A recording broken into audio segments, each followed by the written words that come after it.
Okay, we're back with Keaton, Jordan, and Blaine. We're going to talk about 2008 because all of them are in agreement. I don't know if Jordan agreed or not, but I did. Yeah, I do. 2008 they said was a better team. And I don't have a lot of the games, but we're going to go through Grandpa Menke's book here. And I know at least two of them have it with them, but disappointing quarterfinal loss in boys basketball, which you guys were seniors then. Two of you were in 2008. Did it affect you going into the baseball season?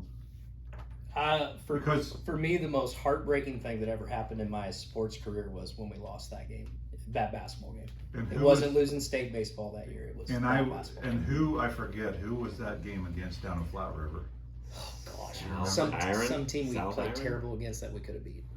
Because we beat Wellston, South which was Iron, like, I think, yeah. if there were betting odds on us beating Wellston and 100 people bet, maybe one would have bet on us to win. Yeah. Because they were just stacked, loaded St. Louis team, and like we should have never beat them. Pulled it off somehow. Austin made a game-winning shot in that game, and then we should have got to state. Not to say we would have won state, but we could have played with any team after that Wellston game. I had an awful game. I remember that. I remember, yeah. Well, and I think my reservations towards 07 versus 08 in terms of baseball. 08 was more of a down-hitting year for me as well. I mean, I think in terms of average, I think I had more struggles with contact that year. I think you and I flip-flopped because that was one of my better years. Yeah. 07. I mean, we still did great things and we found a way, but I think it's always tough because, again, especially like we mentioned with 07, like for Matt, Jared, Daniel, but also like some guys who didn't play baseball, like they didn't have that to move to. Like I know that, like speaking for like an Aaron, like his heart was more so in basketball, and he actually took convincing from Coach Shear in 07 to play baseball. Our group was a basketball he group. mentions like that more, often. Yeah. More of our class cared about being good at basketball than we did about baseball. We just had a small group of guys that loved baseball and kind of drug other people with us. But okay, I did, before we get going, I did put some stuff in my note.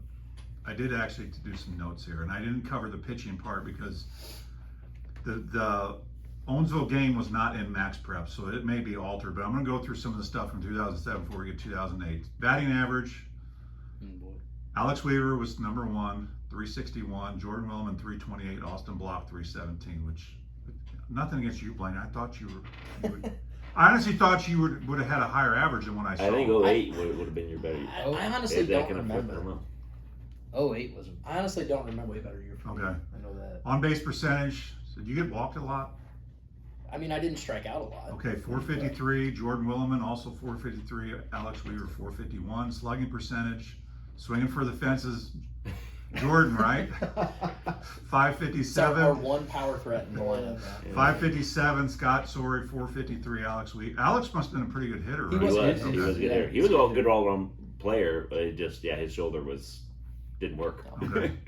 Runs. Did he hit below you, or was He led off. He led off okay. hard He that hit year. second. In 07? Oh, Austin He was Austin 5. led off, and Weaver hit second in 07. Okay. And then I hit after Jordan. So, runs, Alex Weaver, 22, Jordan, 20, Austin Block, 20. Seems a little low. Hits, Alex Weaver went 20. Is that? That seems pretty low. But it's what it has. Austin Block, 19, Scott Sorey, 20. Home runs, swinging for the fences. Where's Jordan Willimann at on those home runs on there? Look in your book there for me. I don't think he's on there. You You got to remember, we used to have that really short fence in New Haven. Yeah. We never had that when we played. He had 3, Craig had 1, and Scott Sorey had 1. And then RBIs, Jordan had 20, Scott had 18, and then Craig had 13. Yeah, the most recent we home run we went from I guess that would have been after our freshman or sophomore year. The center field fence went from being like 260 at the deepest point to 360. So back when you started, it was still the ones that were in pieces that we had. Yeah. That one that I ran into fly, my a high pop fly went out back then. I think it Okay. was going into my freshman years when like our dads redid. Like my dad welded every one of those light poles out. Yeah. Really? Yeah. Mark Willimann helped. Yeah, My dad helped Craig's Craig, brother-in-law. yeah. did a Wasn't lot that part of excavation the work. Tie Quick kind of, I think it was money the, too it's or kind of something? the Legion, though. Or the The Legion? Legion, they've worked a lot closely with the Okay. Legion, I Yeah. know. And again, hats off to those three, just because the one, they drove us around to all the things that we wanted to do with whether it's ball winter or Legion, but they also they brought the baseball field up to par for what where we wanted it to do. Yeah. Okay, so let's get back to here. Baseball. You guys lost one starter. You said it was Alex Weaver, and you guys probably had to think, hey, we did it last year. Who would you have picked up that would have helped you with the young? Was there anyone, no younger classman would have? Nope. Would have helped at all? Is this like, hey, we're here. We got better from last year. That kind I of. mean, Keaton being a year older made a big difference. So Josh. were you the only sophomore that contributed that? On the state team, yeah. What about the 2008 year? Was that? I was the only one in It my was all. class. It was You're the all only sophomore that played? Josh Regal played. Josh Regal. Okay. Yeah. Okay. So, we're going to go with some of the season, what they have here. You guys beat Washington 4-3 at, why you guys played over in Dutso? Because when it rained a lot, Ronzik would Oh yeah, be a Ronzik rain out, was- and yeah. Ditzo's field can hold Oh, more water. Ronzik was a clay mud pit. Yeah, Okay. I was against Springer. yeah, that's right. You guys opened with 4 consecutive wins, and then you guys lost to Bowling Green in a makeup game. You Didn't lost Willimann for the pitch that first. game? Like it was a win. Or was it Regal? I don't It was know. one of those two. the sacrifice. Every once in a while, we had to You just have somebody else throw, just like when it was non-conference and stuff. So Josh threw that game too. I want to say Brandon Waymark. Yeah, it's either him or Waymire. Those were the two options. Like I said, this book, I don't have a lot of the, you know what? We got time. What else are we going to do?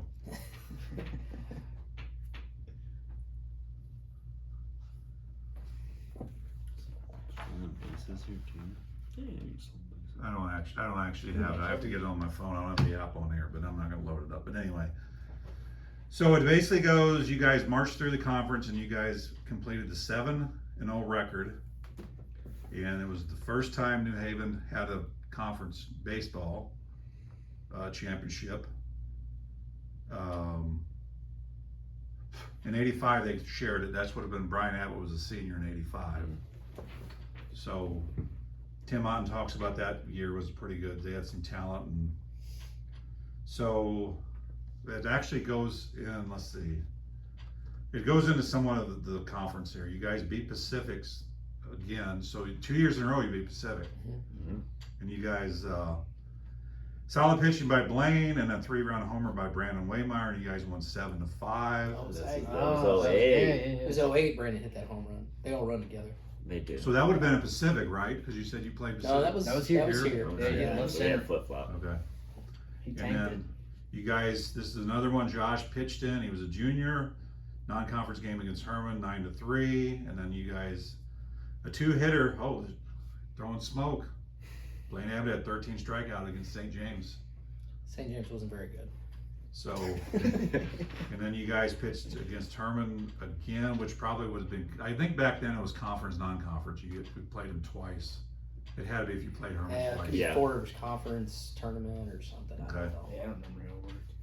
And then you had a classic battle, Union versus New Haven. Showdown of the top, or 2 of the area's top pitchers. You had Kevin West. God, he was good. Oh yeah. He couldn't struck, The sun. What Yeah, he was good. he struck out 14 of you guys, Sounds about right. but he Yeah, took He the, was nasty. but he took the loss. 3 runs on 4 hits. And the big hit was by Austin Block, which drove in 2 runs. And then Blaine went the distance with a 3-2 win. And then you guys beat Sullivan again, which was, you know, I'm sure they were good because they got second the year before. Mhm. They were probably the favorite in the conference in 2000. Yeah. Well, they were actually undefeated to rank number 1 in 3A when you guys Yeah. beat them. Sounds right. I didn't know that. So it was Blaine Abbott won again. Didn't have the A score. lot. Yeah, you did. And then Scott Sorey pitched, I guess, the last conference game against St. Clair.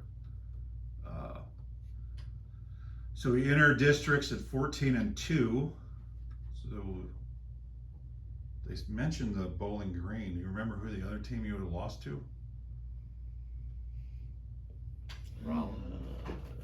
And I'm sure it was somebody in that Four Rivers Conference tournament. Yeah. And so you guys get into district play, and then you had you won the district tournament, we won the sectional. Might have been, was that the year we had to throw a Regal against Washington? Might have been. And they hit all those home runs against us? That was over in Ditso, wasn't it? I think we played them at Ronsley, I can't remember. Was that around it? Oh yeah, yeah. I think it was Washington. That was. We 10 played homers. Washington in Ronzik, and they smoked us. I think Josh Regal pitched that game, and he just, he didn't get to throw a whole lot, so it wasn't, Coach came out and basically said, sorry. wasn't really fair. Coach always apologized to him and was like, hey, we Was need Washington you. very good though? They had players. They did. We played Legion Ball with a lot of those guys, and they had some players. Okay, in the first district game, Scott Sorey pitched 7-0 no-hitter against Wellsville. Yeah, Yeah. with probably like 11 strikeouts. And then you played the second game against Not numbers. really there. Oh yeah. Second seed of Silex, you won a 2-0 2 hit. You gave up 2 hits. And then you go to sectional play in Moberly to face Paris. The final score showed a 10-4 Shamrock victory, but it wasn't until the top of the 7th that Shamrocks pulled away with the victory. So then you guys went further north to La Plata. I remember that one. That was a good one. That was the most memorable game I can remember of all of them, even the state games, honestly, And why was that? because it was crazy. The field was in the middle of a golf course. Yeah. And left field was like a short board. It about- was. It was like it about- used to be a right. softball field. Right was because Scott had 2 home runs that game that they were because he often hit the right other center, way, yeah. and it was in a lot of ballparks that we played, they would have been routine fly balls, but they were still well Yeah. hit. But their right center was very short. Actually, I think across The the board golf it was course short. like dog legged in, and so they had to move the fence in to accommodate the golf course. So Really? it was like right center was like 250. Really? Right center. Jordan hit one out that The game. Jordan hit one Remember would have went hitting out the anywhere in satellite that out game. there. That That was was a shot. well because it was the 6th or the 7th inning. Yeah. Me and Scott went back to back because Yeah. I was a solo home run to tie it up, and then Scott hit a solo home run opposite field to take a. You want me to read a little lead. bit about this game? Yeah, refresh us. May That's 21st, good. 2008. Taking a 3-1 lead in the 6th inning, it appeared the Shamrocks were in control, but La Plata scored 2 runs to even the score. The Shamrocks failed to score in the bottom of the 6th. A 2-run homer in the top of the 7th gave La Plata their first lead of the game. Signaling down to the last chance, the Shamrocks came to bat at the bottom of the 7th, trailing by 2. With 1 out, Jordan Willimann launched a high drive over left field fence. The next batter, Scott Sorey, hammered his 2nd homer of the game, tying the score. So you guys went to extra innings. Oh, And then- sweet. That's right. Yep. With Scott Sorey relieving the starter, Blaine Abbott, the Shamrocks took the field on top of the 8th. After a leadoff walk, La Plata's 9th place hitter hit a high fly, which dropped over the right center field fence for a 2-run homer. And then going to the bottom of the 8th, the Shamrocks needed 2 runs. The leadoff batter, Austin Block, was hit by a pitch and took first. The next batter, which was who was number 2? You popped up. First out. A drive off the left field fence by Blaine Abbott scored Block. With Abbott on second, Jordan Willimann hit a high fly to right, which was out caught by the second out for the Shamrock. Abbott tagged and scored or advanced to third. Although there were 2 outs, hopes were still alive. Scott Sorey had already hit 2 home runs. They walked him, I think. Fearing Sorey's power, immediately signaled for intentional walk. Yeah. Sorey, now the potential winning run, took first base while Abbott stood on third. Down to the last chance, Greg Chovy came to the plate, fouled off several pitches and ran the count to 2-2, and then ripped a hard grounder that skipped past the shortstop in left field. Abbott dashed to the home to tie. Scott Sorey, seeing the ball, eluded the left fielder around second base, and he waved him around third, and you guys won. I just remember that game being crazy That was a because crazy game.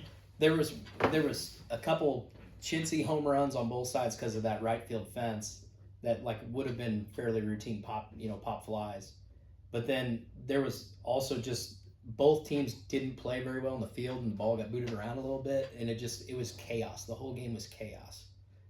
And then Coach Shear's favorite story that every time I see him, only time I see Coach Shear anymore is at somebody's wedding from New Haven. I always run into him. And sorry to rat you out, Coach, but when Coach gets a few drinks, he always tells me this story every time I see him. And he's always like, in 2008 when we're playing, was it La Plata?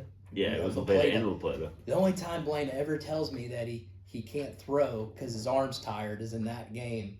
And in that game, legitimately, I couldn't feel my hand whenever we got to about the 4th or 5th inning. And like I was trying to pitch and I couldn't feel my fingers, like from my elbow down. And like I was still throwing it across the plate because it was muscle memory, but like I literally, I felt you like have maybe a pinched nerve in your neck? I don't- That's what usually is I when have there's no tingling. idea. And I went to him because like they weren't, I mean, they could hit, but it wasn't like they were world beaters. That team wasn't. No. But like I felt like, it's like, how are we not just mowing these guys down? And like I went to Scott and asked Scott, I was like, you're gonna hear me say something I've never said before. Like I don't think I can throw the rest of this game. And of course Scott was always like, I'm ready, I'm good to go. That's how Scott always was. He's just like me, I'm ready to throw. So I went to Coach Shear and I was like, hey, you need to take me out and put Scott in. And he looked at me like I'd lost my mind because he'd never heard that come out of my mouth ever. And he's like, you gotta be kidding me. Like, I need you to take this all the way. I'm like, I can't, like, I cannot feel my arm. Like, I can't, legitimately, I'm telling you, we're gonna lose this game if I keep throwing. And we swapped Scott, and Scott comes in and immediately gives up a home run after he took me out, and he kind of looked at me like, this is your fault. But then it worked out. And you're like, hey, thanks, Coach. I might have some serious stuff going on here. No, it was good. It was a couple days later, all good. So you guys won there, and you make your trip to the Final Four in Springfield, it says, right? You guys at Drury again? Yeah, they wanted to go back there again because Drury had helped them out the year before. It's the explanation that I remember us getting, because we were bummed again of kind of wanting to be at Mizzou, but they decided to give the bid to Drury again. So you guys played, it would be Santa Fe, They were good. Oran, and who would have been the other? Do you remember? Stoutland. Was there again? Yeah. Yep. They got second 3 years in a row, I believe. So you guys lost 7-4. Who would have thrown that game? Scott. That game.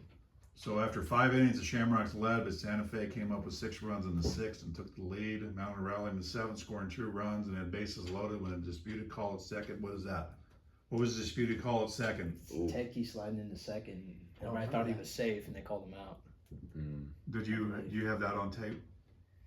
I don't remember that. I don't think I do.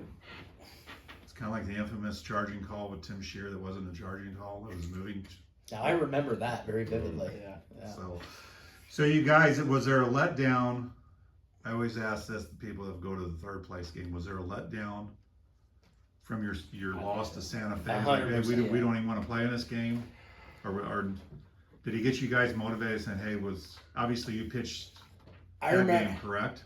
This is just being honest. I remember being frustrated that because we had won it the year before, and when we lost the opportunity, had a chance to win it in 2008, I remember there definitely was a kind of a feeling of like, well, we've already, we already missed out on what we came here to do. Yeah. I would say we said all the right things in terms of I think we all the felt loss that way and like trying to make sure that we were going to bounce back, but I would be lying if I didn't say that I think we all felt mentally that I was speaking for myself, that there was definitely frustration and It was a letdown. wasn't as mentally in that third place game as Santa Fe was a good team, but compared to the two teams we got fairly lucky to beat the year before, they weren't even on this. Was this game? I mean, obviously lost 7-4. Was it close? It doesn't have a lot in it. Was it close throughout the game, or did they? So they got out early on us, and then we came back, and then we just kind of fizzled out towards the end. Yeah, lost steam towards the end. Is how I remember it. Let's see. So in the third place game, you play Oran. Stoutland's here. I should have read her. Sorry. Defeated Oran in semis, and then you guys out-hit your opponents 8-4. Oran got several doublers, which drove in runs, giving them you guys lost it 5-2. Were you not mowing people down this game, or were you just like, hey, I don't want to be out here? No, that wasn't it. It would've been to that I extent. can guarantee I was giving max effort. I don't remember that game at all. That Oram. I remember Oram. I felt. I feel like I remember the doubles. I felt like Yeah. it was similar to the Valley Catholic game in that their lineup had a lot of really solid hitters that just put the ball in play a lot, and hit hard line drives, didn't strike out. Was Coach Shear says you guys left too many runners on, and your defense was not as good as you normally were, and you guys gave up quite a few walks. That's probably possible. So let's see what else he has here. You guys, who else were your seniors? You two and who? Aaron, Austin, Aaron Park, Austin Brandon Waymire, Waymire, Scott Story, Craig was Shovey, Rustin Coulter with Sam. Sam Whitty. Yeah, So you guys Scott lost quite a Tedke. bit. Scott Tedke, yeah, 2 Scotts. 2 Scotts. Yeah, I think my senior year is just me, Josh Riegel, and Buck. Yeah, I think there have only been 3 people from that. come So back. at the end of the season, 5 Miles Shamrocks Miles received all conference. 3 players were named first. You weren't player of the year that year, were you? No, that was Was one of West? the kids from Sullivan. Oh, I think Scott Jones. Scott Jones from Sullivan. Yeah. Blaine Abbott was unanimous. Scott Sorey and Keaton Rohlfing. Craig Shovey was named the second team, and Austin Block was honorable mention. Who would have been ahead of you? I mean, it's, At first, I'm not sure. I don't know. In Again, high school, it's hard to I- remember all the position I know. players. I had a down year that year for sure. so Blaine Abbott and Scott were named second team All-State. And then you had 4 academic, Brandon, Blaine, Jordan, and Aaron. And let's go over here to baseball and look a little bit, because we're about wrapping this up here, and let's see if any of you, where I can find some of you guys into some of this mix here. Yeah, you guys, not being mean, but you guys were tearing it up hitting wise, or else. You're not gonna find a lot of hitting stats from us in there. That really wasn't who we were. Yeah. We Yeah, stole we- a lot of bases. We stole bases and walked a lot. So Austin Block had 15 stolen bases in 2008, Sounds right. and he had 31 as a career. Maybe that's what. Maybe the Keaton at 29. maybe the hits were correct when you only had 20. Maybe it was more or less kind of. It might It be. was just We timely were- hitting. We bunted a lot. We stole a lot of bases. Yeah, we go took to a lot the, of walks. Blaine and then- Abbott had 23 walks in 2008. Austin had 21 walks, and Craig Shovey had 18. What did they say? Just don't swing. Just take and balls. Jordan had 18. Yeah. Oh, that was Jordan had 2006. 18. Yeah. Go to the page with the sacrifice bunts. Blaine Abbott has the record for 56 career walks. You just figure I can't hit it, I might as well walk, or what? I don't know. Jordan they should have Will- pitched to me. Jordan Willimann, were they pitching around you, Jordan? You had 48 walks as a career. I'm not sure. I mean, Alex Weaver, 42. Jordan Willimann, he's in there for hit by pitches, tied for. I must have been. That Either, sounds I'm right. either a big target or I was over the plate. I'm not sure. You had Or 8. both. Well, you had, they call them that. You had Big Head that had 9, so Yeah. you probably had a little more hanging over the plate. But sorry, Mike, I'm giving you some. So 2007, you had sacrifice bunts, 5 for Austin. Keaton had 4 in 2008, and Scott Sorey had 4. You guys did manufacture. We runs. manufactured a Small lot ball. of runs. Small ball. So, innings pitched 2007, Blaine Abbott 63 1/3, Scott Sorey. Yeah, this wouldn't be too hard with just 2 pitchers, I guess, huh? Yep. And you had 171 for your career. I guess they just threw Nilders like you, huh? Threw them every game or what? That was my freshman year when John Nildress was a senior. I think John was kind of like me, but except John pitched his entire freshman year, sophomore year, junior year, senior year. I didn't pitch much as a freshman. Blaine Abbott has started 11, tied with Jacob Shear in 2002. And then 28 career starts. And then wins, Scott Sorey had 8. Blaine Abbott 7 and 7. Scott had 7 and 8, 2008. Blaine Abbott second on career wins, but 19. Scott Sorey had 15. You guys didn't have a save because you didn't have any relief, huh? Nope, we pitched Nope. the whole game. Blaine Abbott had 69 strikeouts in 2008 and 65 and 7. Blaine's number 3 in career with 176. Blaine, you were pretty dominant in 2008. 1.72 ERA. I remember my command being a lot better in 2008 versus 2007. I would say 2007 I was wild, effectively wild as a junior in high school. And then second, pretty impressive. There were some pretty good pitchers that went through here. 274 career, and then Scott Sorey had 3.08. So you guys were basically kind of shutting people down. Yeah. So We played great defense until the Final Four, I feel like. Yeah.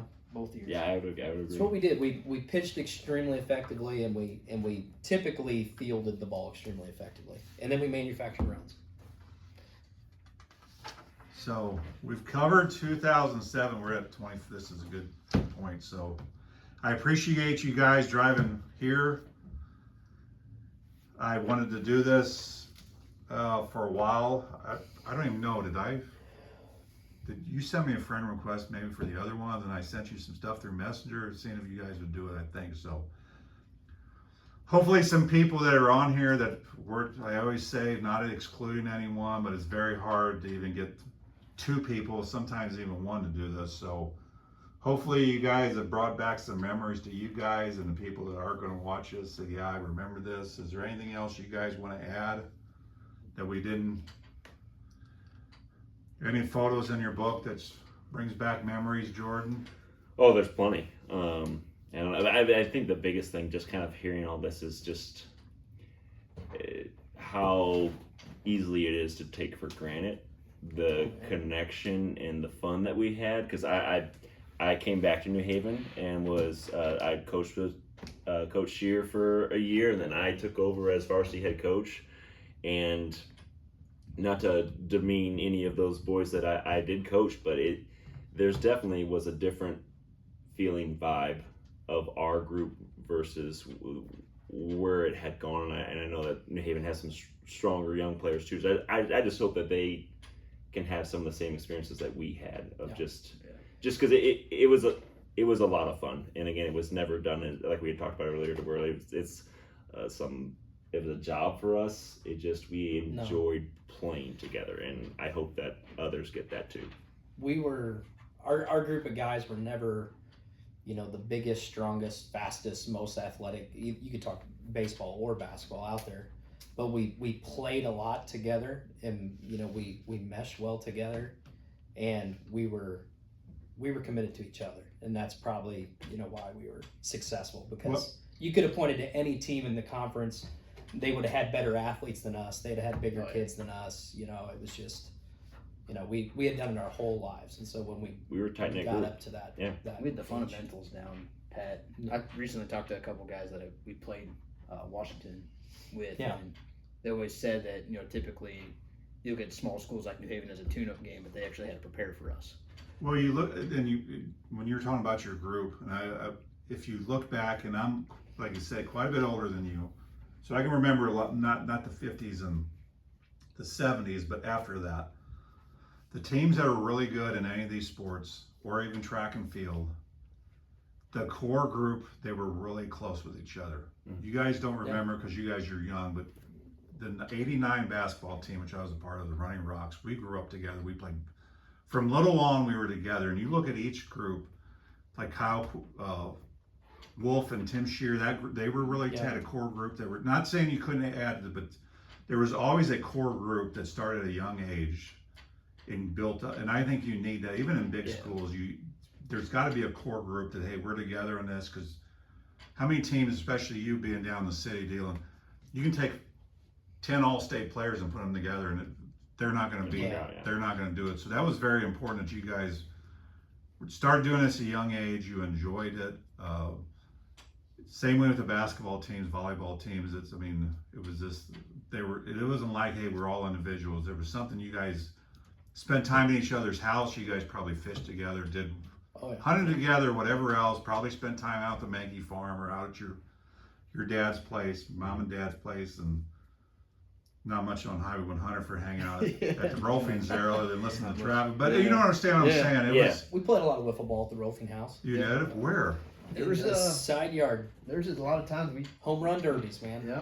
Like the side, like the west? Because everything. There Right was in front of the fewer highway. plants there Yeah. at the time. Right in front of the highway. Shirley's got a lot of trees Played and like shrubs now. like mini hoop basketball in your basement. I remember Oh, that, like getting some pretty good rug burns from that. Yep. So The other thing is we had really committed parents, like Yeah. very committed parents to our activities and our sports. There was never anything that was more important than what we had going on, with whatever Yeah. team we were currently. When we were practicing for our select baseball, I think our parents basically had a rotation who would drive us to Yeah. Herman. I tell my Like, wife all the time, I was like, I hope my kids don't want to play as many sports as I did because I don't want to run them around all over like that. well, and you say that, and you listen to a lot of these more so Major League Baseball players now. I saw two videos. One that I can remember distinctly, Chipper Jones. He does not let his kids do anything in the summer. He said it is time for us to travel, be a part of the family. They need a break, blah blah blah. When you said how my kids don't want to do all this stuff, Yep. you would make sacrifices. Believe me, I let my daughter watching her play club, but after sitting on a metal, because a lot of them you can't bring your own chairs in volleyball. You're sitting on a metal bleacher after 8 hours. Like, is this really worth it sitting here? But it is, and you make sacrifice, and you're going to make sacrifices. I mean, it's just that's just the way it is, because it's different if you guys weren't involved in sports. Because you probably had parents of kids on that team that probably maybe showed up a game, maybe not. Hey, can you pick up so and so? I don't want to run them to practice. I mean, so it's you make sacrifices. But in closing, I had fun. I have not seen you guys. Blaine, I've probably seen Jordan more in the last, just because you were here as a coach. So I appreciate it. I don't have anything else. Appreciate your time coming down here, driving. Thanks. This an was hour fun to and a half. reminisce for sure. Yeah. So appreciate the school, appreciate Dr. Hayner and Coach Hayner for allowing us to come in here. Promise we didn't tear anything up, so we're gonna clean up everything, and let's show that state title one more time, championship. Did you guys get to Blaine the only one that got to feel this thing? Maybe I'm being too we all held it at some point. At some point, yeah. Have you held it since they brought it in there? No, that's. Hold it up, take turns holding up one more time. You guys together, stand up and hold this thing up. Or whatever you want to do, you got it? So there it is, 18 years ago, about less than 2 or 3, 18 years and 3 weeks. There you go. And there it is, so Don't drop it. don't drop it. All right, giving it to you. It's everything I remember. I know. Everyone, I hope you enjoy it. It'll be up on my Facebook page today. YouTube probably, it takes a little longer to upload these, so have a good weekend.